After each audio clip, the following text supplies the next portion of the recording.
Halo guys, kembali lagi di podcast The Camper. Kami anak muda pembawa perubahan. Hari ini aku ditemenin sama narasumber kita yang keren banget, yang pernah juga ngisi podcast kita, yaitu Kobob. Halo Kobob, Hai, ketemu apa lagi. kabarnya kok? Iya, ketemu lagi. Udah pada kangen nih, pengen denger insight dari Kobob. Teman-teman, mungkin kita boleh denger perkenalan singkat dulu ya dari Kobob. Boleh perkenalan diri Kobob? Hai, hai, ya, nama saya Bob. Umur berapa sekarang ya? 33. Wih, masih muda. Kerja di bank multinasional sebagai kredit analis. Itu aja kali ya. Oke, thank you untuk brief introduction-nya, Kak Bob. Jadi, narasumber kita ini seorang, apa ya, eh ini gak kok, apa namanya, mas-mas SCBD bukan kok? Enggak sih, kantornya nggak SCBD banget sih.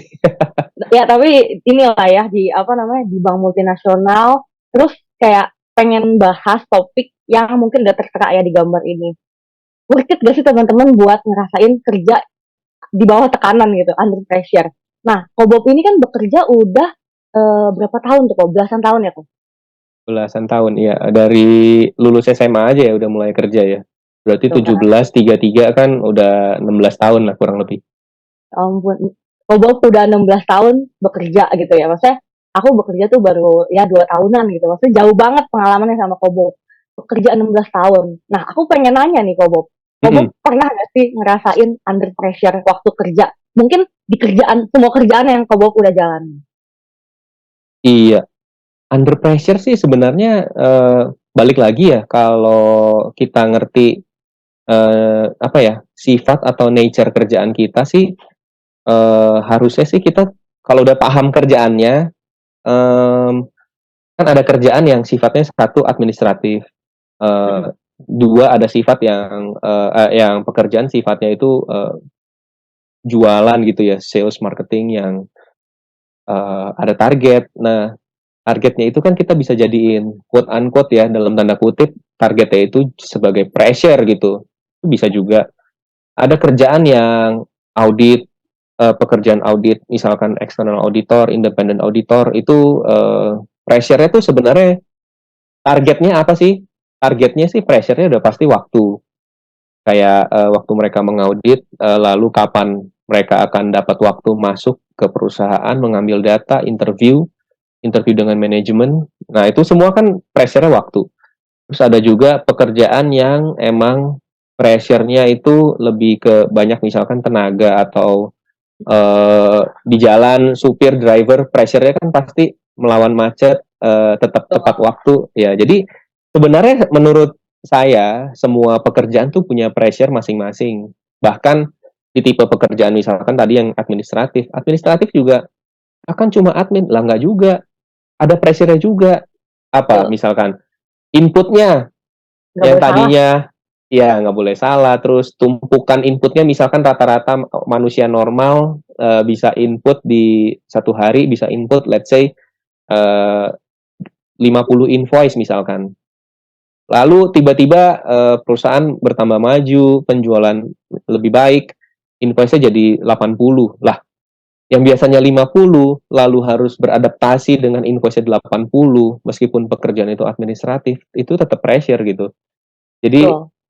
ya itu sih Vinka. Jadi kalau menurut aku sih kalau kerja under pressure, kayak semua pekerjaan punya pressure-nya deh. Ibu rumah tangga punya pressure gak? Wih, banyak banget pressure-nya. Masak dibilang gak enak, lagi mau anak mau bikin, lagi mau ulangan harus bantuin anak belajar, apapun itu juga pasti ada pressure-nya sih. Berlomba dengan waktu kah, dengan sumber daya yang terbatas kah? Ya gitu-gitu sih, Ping. Oke, thank you Kak Bob. Jadi, Ya, disclaimer ya teman-teman, sebenarnya semuanya memang ada pressure-nya gitu. Dan betul. nggak ada pressure dalam kerjaan dikerjain. Kalau enggak, ya terus apa dong yang dikerjain? Tadi kan banyak ya Kak Bob udah Mm-mm. jelasin banyak role, dan aku setuju banget dari yang Kak Bob semua jelasin tuh, iya ya, pressure-nya buat admin tuh ini loh, pressure-nya buat orang sales tuh ini loh. Nah, kalau Kak Bob sendiri, pernah gak sih under pressure yang tadi kan pressure-nya karena sifat dari pekerjaan ya kok, karena memang itu kayak beban pekerjaan yang dilimpahkan ke karyawan gitu. Pernah gak sih kok ngerasa under pressure tuh bukan karena role-nya gitu, bukan karena si pekerjaannya gitu dalam dunia kerja. Sekali mungkin ada lah ya, kadang pressure-nya lebih ke arah, kita dalam satu perusahaan ada beberapa departemen, lalu pressure-nya itu datang dari departemen lain butuh bantuan kita untuk mencapai target mereka. Yes. Nah, sedangkan target mereka itu bukan target kita gitu. KPI mereka bukan KPI kita. Jadi kalau kita walk extra mile buat mereka, manfaat di kitanya tuh kayak nearly hampir nggak ada lah gitu. Tapi balik lagi kalau uh, yang kayak gitu-gitu kan kadang-kadang ada pressure-nya bantuin departemen lain. Ada juga pressure-pressure yang diciptakan nggak perlu, yaitu melalui drama-drama perpolitikan di kantor. Ada yang berlomba mencapai target, ada yang berlomba mendapatkan promosi. Ya nggak salah juga, cuma kadang pressure itu juga bisa tumbuh dari perpolitikan. Jadi contoh misalkan kita harus membantu dua departemen yang berbeda, dua departemen lain yang berbeda. Lalu antar departemen ini datang ke kita menggunakan kekuatan politiknya gitu ya, menggunakan kekuatan relasi, pressure yang bukan sebenarnya bukan dari pekerjaan, tapi pressure dari arah hubungan dengan jabatan atau dengan atasan yang lain lebih tinggi. Jadi pressure yang kayak gitu juga ada sih, Vin. Cuma nggak banyak sih, so far nggak banyak sih. Tapi pernah lah ngalamin yang kayak gitu.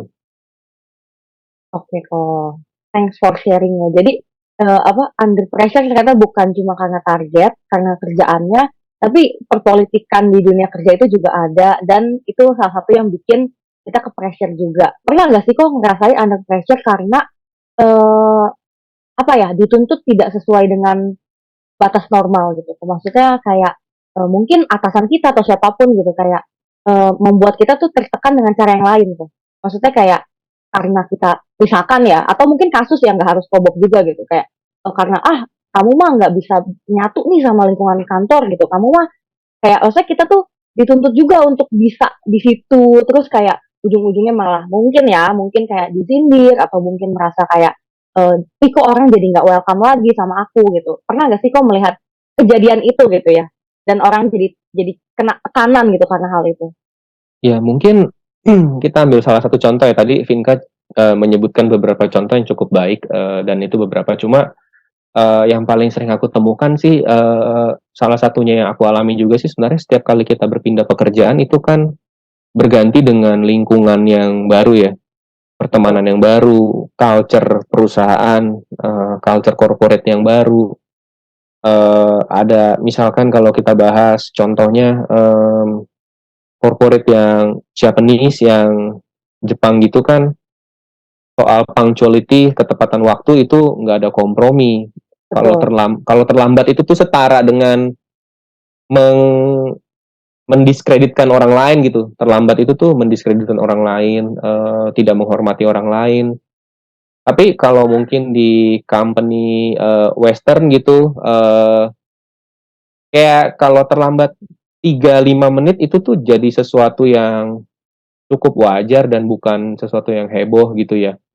Um, jadi kadang beda culture, uh, beda tuntutan. Nah, tapi sih yang pasti setiap kali kita pindah atau kita berada di perusahaan baru atau departemen yang baru, udah pasti masing-masing departemen, masing-masing perusahaan punya gaya gaul masing-masing tuh. Contoh, Betul. ada company yang mungkin emang backgroundnya orang-orang yang nggak minum alkohol, let's say ya, kalau Iya. di dunia kerja ya, nggak minum alkohol, tidak merokok, bahkan tidak ngopi gitu. Um, Terus ada juga yang emang gaya gaulnya, oke, kita after office kita ada ngobrol bareng. Ya kalau di budaya Jepang ada namanya nomikai gitu. Itu sebenarnya tuh untuk uh, duduk-duduk ngobrol, minum-minum gitu ya. Nah, itu sih Vinka. Jadi kalau tekanan yang datangnya dari non pekerjaan, dari hal-hal seputar kehidupan bersosial di kantor, budaya perusahaan itu tuh pasti ada Vinka, dan banyak hal-hal seperti itu. Jadi contoh misalkan kalau gue sebagai kredit analis, RM itu mungkin lebih bisa ngobrol kalau di luar jam kantor. RM tuh relationship manajernya ya. Em, eh, Bob, bisa nggak hari ini kita nongkrong bareng atau ngobrol bareng atau apa gitu. Itu tuh kadang-kadang kalau hal-hal yang mereka pengen ngobrolin sebenarnya masih tentang pekerjaan, cuma kayak belum mungkin belum terlalu dekat sama batas waktunya, mereka tuh pengen kenal kita, pengen bangun hubungan lebih baik tuh ya itu lewat lewat ngobrol di luar jam kerja. Sedangkan kan ada orang-orang yang sifatnya ya kalau di luar jam kerja gue nggak mau ada urusan sama kolega kantor lah atau apalah gitu. Jadi kayak ya tekanan-tekanan itu bagi orang-orang yang nggak bisa mentoleransi sih pasti jadi pressure berat ya, Vin. Kayak gitu sih, Ya, Vin. ya thank you kok Bob. Jadi tadi di luar tekanan kerjaan, tekanan bersosialisasi pun juga ada. Ya pokoknya nggak easy lah ya. Maksudnya dalam masuk ke culture yang baru, terus juga pekerjaan itu sendiri udah berat, karena tambahan lagi kayak gitu. Nah, tapi nih kok, kan balik lagi ke judulnya ya, worth it gak sih kerja under pressure? Nah, jadi menurut Kobob ya, bekerja di lingkungan yang under pressure-nya mungkin dalam artian kayak memang memberikan tekanan ya bagi individu itu yang masuk terasa gitu. Ada sih orang juga yang kayak gue mah kerja santai, happy, tapi kekurangannya ini gitu. Tapi ada juga yang gue merasa tertekan. Terus kalau kita lagi baca misalkan lowongan-lowongan ya, mampu bekerja di bawah tekanan gitu. Tekanan apa? Tekanan ditekan gitu. Nah, nah sebenarnya bekerja di bawah tekanan itu ada keuntungannya gak sih kok? Kan ada pepatah yang bilang kayak what doesn't kill you make you stronger gitu. Dan jangan kalau kita tertekan, makanya kita jadi lebih hebat lagi gitu. Jadi sebenarnya baik gak sih buat kita bekerja di lingkungan yang membuat kita merasa under pressure? Sebenarnya balik lagi sih, Tingkah, masing-masing orang kan punya target personal yang berbeda ya. Hmm. Jadi tapi menurut aku titik krusialnya di sini. Kalau kita lagi ngobrolin under pressure, kita bisa tanya sama diri kita sendiri saat kita udah mulai bekerja beberapa bulan ya. Jangan terlalu cepat ya, kayak baru kerja 2 minggu, aduh aku nggak tahan nih under pressure di sini. Gue lu 2 minggu juga lu belum belajar apa-apa. Yang kayak gitu tuh biasanya lemah justru karena kayak emang males, nggak mau tumbuh, nggak mau apa gitu. Tapi titik krusialnya di sini. Working under pressure is not a problem kalau pressure-nya itu emang membantu kita bertumbuh ya, membantu kita merasakan growing pain, rasa sakit yang menolong kita growing gitu, rasa sakit yang emang ya itulah ya, Alkitab aja kan bilang manusia menajamkan manusia gitu, besi menajamkan besi. Jadi sebenarnya pergesekan ataupun perselisihan tuh sebenarnya sesuatu yang harusnya kalau disikapi dengan benar bisa membawa kita ke level yang lain. Contoh ya, sebagai admin, tadi pressure-nya kerjanya nambah terus. Kalau kita berhasil manage, kalau kita berhasil kelola itu, sebenarnya kita juga jadi super admin gitu kan, bisa jadi sejenis super admin. Kenapa super admin? Kita jadi tahu betul seluk-beluk pekerjaan kita, salah-salah input tuh ada sering di kolom mana, eh, nilainya di mana, atau sistem nih sering error di jam berapa, tanggal berapa, di sebelah mana. Itu jadi super sebenarnya, jadi profesional banget dalam hal adminnya. Nah, itu worth it menurut aku kalau berhasil membawa kita, atau kita berhasil mengelola tekanan tersebut, pressure tersebut, kita berhasil kelola menjadi sesuatu yang membawa kita bertumbuh, Vinka. Entah kita kerja lebih cepat, entah kita kerja lebih tepat, bukan sekedar cepat, tapi lebih tepat, membuat kita kreatif, mencari ide-ide untuk mengurangi tingkat-tingkat kesalahan dalam pekerjaan kita, merangsang kita, menstimulasi kita, berdiskusi dalam kelompok yang lebih efektif, efisien, komunikasi. Itu kan semua membantu kita bertumbuh ya. Nah, titik krusialnya di sini. Kalau kita bekerja under pressure, memang di perusahaan yang sudah tidak sehat. Dalam artian tidak sehat, kita bisa lihat pressure ini membawa pertumbuhan nggak gitu. Pressure-nya tidak membawa pertumbuhan, ataupun kita tidak berhasil ya mencari cara mengelolanya dan udah mentok. Nah, kalau kayak gitu menurut aku itu udah krusial. Kalau kita udah ngerasa kita udah memberi diri kita waktu, gue liatin 6 bulan ke depan gue bertahan atau enggak, gue bisa mencari cara kerja lebih cepat atau enggak, gue bisa lebih paham forumnya, workflow-nya atau enggak. Nah kalau udah nggak bisa ke tahap itu dan udah berjalan waktu cukup ya 6 bulan, 1 tahun, kita tidak berhasil mencari cara, perusahaan tidak mendukung untuk kita menemukan cara yang lebih baik dalam bekerja, yang lebih efisien, ya udah mentok. Ibaratnya cuma mau menekan saja tanpa ada membantu. Jadi kayak nggak ada kerja timnya. Perusahaan itu terasanya seperti karyawan sapi perah doang. Ya. Jadi perusahaan juga nggak ada effort yang sama gitu, nggak ada effort yang sama untuk menolong mengurangi pressure-pressure yang nggak perlu. Nah itu udah kelihatan Vinka, itu tempat yang udah tidak sehat, atau kita jelas sudah tidak mampu mengelola stres di situ, ya udah nggak perlu di situ. Pekerjaan kan bukan cuma di satu tempat, kayak gitu sih menurut aku Vinka. Oke, thank you ya Ko Bob. Jadi jelas ya teman-teman.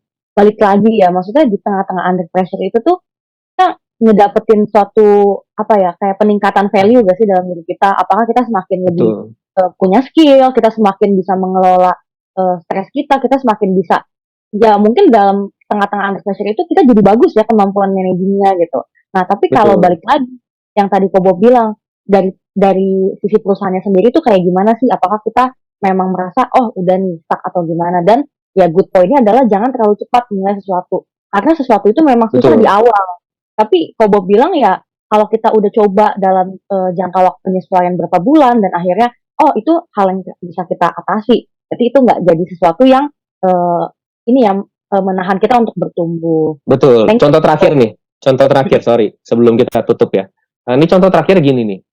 Kalau kita ada di perusahaan yang kita udah ngelihat kerjaan kita mulai paham, terus kita mulai kasih masukan-masukan, dan perusahaan tuh nggak terbuka, atau bos kita langsung tuh nggak terbuka sama masukan-masukan,